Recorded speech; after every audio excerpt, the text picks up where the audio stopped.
Would the food industry be a good example of what happens when corporations self-regulate, and also what happens in terms of injustice, where a small number of very wealthy individuals profit at the expense of a large number of marginalized individuals like lower income populations, etc.? Well, let's take a look at that premise with the book Ultra Processed People.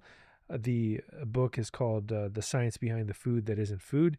One of the key findings in the book is that there has been 98.7% self-regulation since 2000 even of additives in the United States.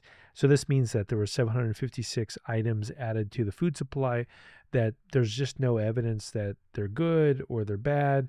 The food companies have been able to just put those into products.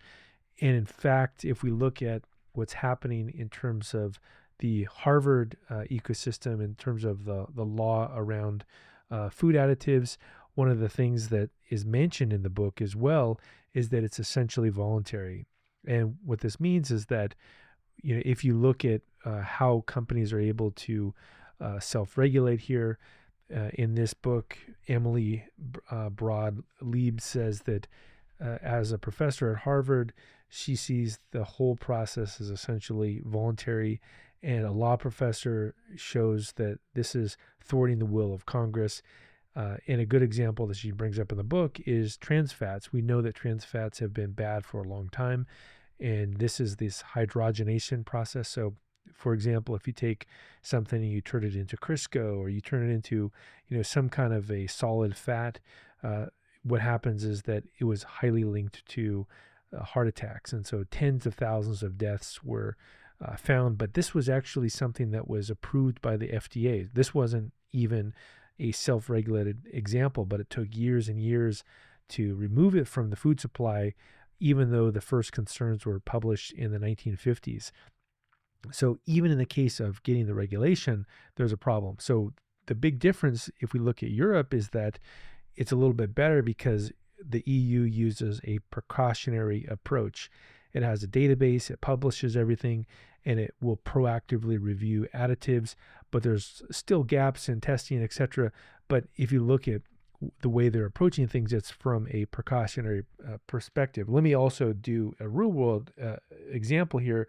When I've gone to Europe and I compare, eating salad, for example, or eating things there, things just taste different. And one of the reasons why they taste different is there's not a bunch of additional ingredients where you don't really know what's happening. If you go to any kind of restaurant in the United States, what you're eating, you don't really know what it is. Is it 5 ingredients? Is it 500 ingredients? There's all kinds of a mixture of different things. And most people that have gone to Europe can vouch for the fact that you lose weight when you go to Europe because there's just a difference in the food supply. And so that's a pretty good example of what's widely acknowledged as a problem in the United States, is that food companies are regulating themselves. And in fact, putting these shoddy ingredients like soybean oil, emulsifiers, there's things that are linked. For example, these gums are linked to disruptions in the microbiome. All these different problems are things where consumers don't want this. They don't want these ultra-processed ingredients. They just make it cheaper, or make the food more addictive, or make it look more appealing because the bread lasts longer, etc. So if we take that analogy, we look at some of the things that have been said by American tech companies about Europe, is now they're attacking Europe and saying that we need less regulation. Well, wait a second. We already know that with the food industry in America, the life expectancy is much lower. The obesity rate is much higher. So why would you say that what America is doing is better when in fact it's maybe more profitable, but is it actually helping the average citizen? And that's really what regulation does, is it enforces the law so that the few aren't able to manipulate the many. And so if we look at tech, these same old arguments are happening again, which is Europe, why do you have all these laws that protect consumers? We should be able to spread misinformation. We should be able to go into your democracy and disrupt it. Why are you banning right-wing political parties, etc.? It's the playbook, essentially, that the American corporations did with big food.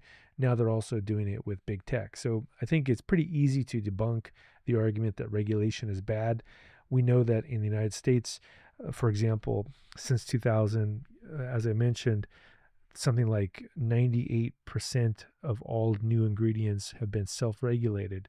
So 756 new ingredients that who knows even what these are have been added to the food. Are these safe? Are they toxic? Or are they causing cancer? We don't know. Why would you let that same kind of thinking happen with truth itself, right? Which is information. So social media algorithms, newspapers, communication networks. Why would you let American corporations self-regulate when they've already proven with something that's pretty easy to show is a problem, food, that they'll do that to the industry that they're in? So really, in a nutshell, the argument that we don't need regulation and that innovation happens when you have no regulation is just a false paradigm. And nobody wants a poisoned food supply. There's potentially a very small percentage of the population that wants a poisoned or ultra-processed food supply, and maybe they're not really being serious about it.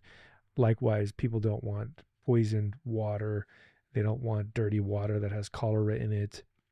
They want clean water. Likewise, if people are able to really look at the data and look at the facts around social media algorithms and disinformation that's spread to manipulate democracy itself, people don't want that. So really, in a nutshell, don't be fooled by saying we don't need regulation. Regulation is what stops innovation. No, regulation is just the law, right? And we need laws to protect consumers. And these laws allow for human rights. And that's really what regulation is. It's a way of enforcing human rights across all of the spectrum of incomes, all of the spectrums of ethnicities, and it allows us to have a safer humanity versus letting a few people manipulate the masses.